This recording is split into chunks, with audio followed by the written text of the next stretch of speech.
वृद्ध महिलेच्या अंत्यसंस्काराला वानरानं उपस्थिती लावली। स्मशानभूमीमध्ये वृद्धेच्या मृतदेहाजवळ वानरानं शोक सुद्धा व्यक्त केला। अनुसयाबाईंच्या मृतदेहावरील चष्मा काढला, तोंडाला वानरानं कवटाळलं। वरोऱ्यातील पिंपळगावातील घटनेचा व्हिडिओ हा व्हायरल झाला। बुधवारी जिल्ह्यातील वरोरा तालुक्यातील पिंपळगाव येथील स्मशानभूमीतील एका वृद्धेच्या मृतदेहाला विवळतानाचा वानराचा हा व्हिडिओ व्हायरल झालाय। मानवाप्रमाणे वानराला झालेल्या दुःखाच्या व्हिडिओची सध्या सर्वत्र चर्चा सुरू आहे। या घटनेला कोणी कुतूहलानं तर कोणी चमत्कार म्हणून तर कोणी योगायोग म्हणून पाहतंय। चंद्रपूर जिल्ह्यातील वरोरा तालुक्यातील पिंपळगाव इथं विजय मारुती धवणे रहिवासी 75 वर्षाची आई अनुसया मारुती धवणे या होत्या। बुधवारी त्यांचं वृद्धापकाळानं मृत्यू झाला, त्यामुळे घरी दुःखाचं डोंगर कोसळलं। आईच्या मृत्यूचं दुःख पचवत असतानाच अंत्यसंस्कार करण्याचं ठरवलं। याकरता त्यांनी नातेवाईकांना माहिती दिली।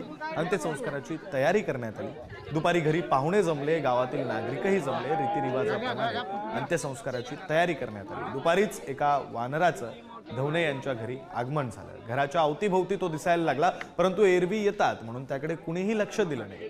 परंतु वानर घरीही त्या महिलेच्या मृतदेहाजवळ येण्याचा प्रयत्न करत होता, परंतु अंत्यसंस्काराला आलेल्या नागरिकांची गर्दी असल्यानं त्याला जवळ येता आलं नाही। तो वानर जवळपास भटकतच होता। त्यानंतर मृतदेह स्मशानभूमीत नेण्यात आला। स्मशानभूमीत मात्र त्या वानराला आपल्या दुःखाला वाट मोकळी करून द्यावी लागली। स्मशानभूमीत मुखाग्री करण्याकरता सरण रचण्यात येत होतं, त्या बाजूलाच मृतदेह ठेवण्यात आला होता। त्याच वेळी घरापासून अवतीभोवती असलेला वानर थेट स्मशानभूमीत पोहोचला आणि त्याने आपलं दुःख शोक व्यक्त केला। आपले प्रतिनिधी राहुल असुटकर आपल्यासोबत जोडले गेलेले आहेत। आपण त्यांच्याशी या संदर्भात बोलूया। राहुल, खरं तर वानरांनाही भावना असतात, त्यांनाही दुःख होतं, हे सांगणारी ही घटना। विक्रम, वरोरा तालुक्यातील पिंपळगाव आहे, त्या गावामध्ये अनुसया धवणे वय वर्ष 75 यांचा काल मृत्यू झाला। वृद्धपकाळाने मृत्यू झाला आणि त्यानंतर सगळी त्यांच्या अंत्यसंस्काराची तयारी कुटुंबियांकडून सुरू होती। त्यावेळेस घराभोवती एक माकड आणि म्हणजे वानर हे गिरक्या घालताना दिसलं, परंतु त्याच्याकडे दुर्लक्ष केलं। जशी ती प्रेतयात्रा स्मशानभूमीकडे वळली, त्याबरोबरच ते वानर त्याच्यासोबत गेलं आणि ज्या ठिकाणी ते प्रेतयात्रा त्यांचा मुखाग्नी द्यायचा होता, त्यावेळेस ती प्रेत खाली ठेवण्यात आलं अनुसयाबाईचं। त्यावेळेस अक्षरशः त्या वानराने त्या तिथल्या उपस्थित लोकांमधून वाट काढत अक्षरशः त्याच्या मृतदेहाजवळ गेले आणि त्यानंतर त्यांनी त्या डोक्यावरचा पदर काढला।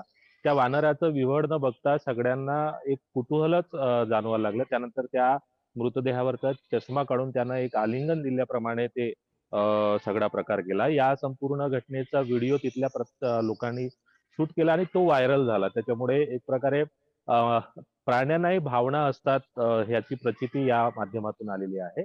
आणि त्यानंतर सुद्धा ते प्रेत जोपर्यंत जळत होतं तोपर्यंत ते वानर त्या ठिकाणी बसून होतं। त्यानंतर जसे लोक घरी गेले ते त्यांच्या मागे सुद्धा ते वानर घरी आल्याची माहिती आहे। त्या कुटुंबियाशी जेव्हा आपण पुढारीच्या टीमने जेव्हा माहिती घेतली, तेव्हा शेवटी त्या वानरांना तिथल्या लोकांनी हाकलून द्यावं लागलं, तेव्हाच ते वानर गेलं अशी माहिती आहे। मात्र या घटनेनंतर एक प्रकारचं एखाद्या वन्य प्राण्याला कुतूहलानं ते एखाद्या प्रेताला विव्हळणं, याचा जो व्हिडिओ आहे तो आता समाज माध्यमावर व्हायरल झाल्याचं पाहायला मिळत आहे।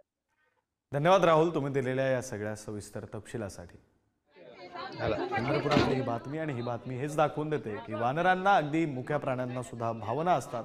ते वानर प्रेताशेजारी बसून विव्हळत असताना संपूर्ण गावानं पाहिलं।